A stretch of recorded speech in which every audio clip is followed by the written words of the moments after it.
Unlocking the Secret World of Prepositions. Hello, language learners. Today, we're going to dive deep into an essential part of the English language, prepositions. Prepositions may be small words, but they play a huge role in our speech and writing.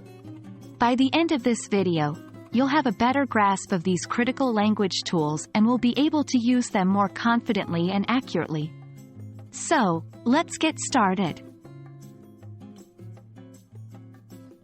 Prepositions are words that link and relate different parts of a sentence together. They show a relationship between the elements in a sentence, and these relationships often involve space, time, or direction. Common prepositions include words like in, on, at, to, and from.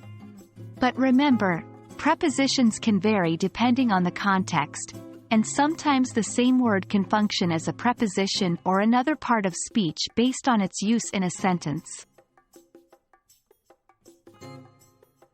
Now, let's explore the different functions of prepositions. Firstly, prepositions can express location. They show where something is in space. For example, the cat is on the mat.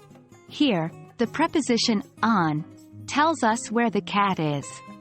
Secondly, prepositions can indicate time. They help specify when something happened or will happen.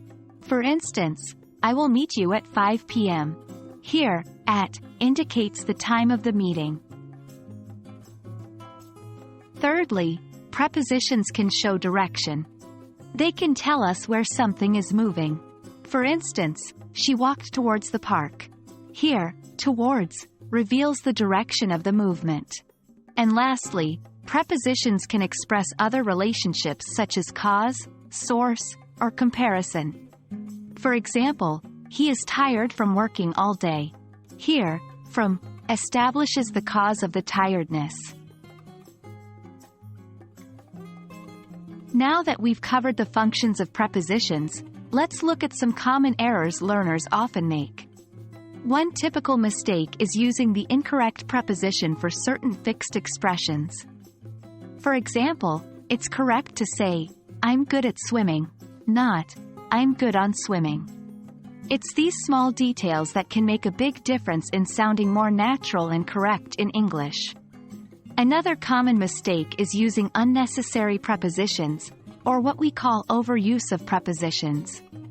This usually happens when translating directly from your native language.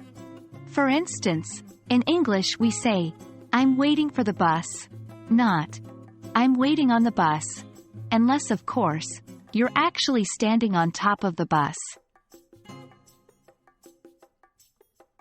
And that's it for our exploration of prepositions today. Remember, prepositions are all about relationships. They connect and relate different parts of your sentences. Mistakes are part of the learning journey, so don't fret if you mix up your prepositions from time to time. With practice, you'll get the hang of it. Thank you for joining us on this language adventure, and we hope this video has brought you one step closer to mastering the use of prepositions in English. Happy learning, and we'll see you in the next video.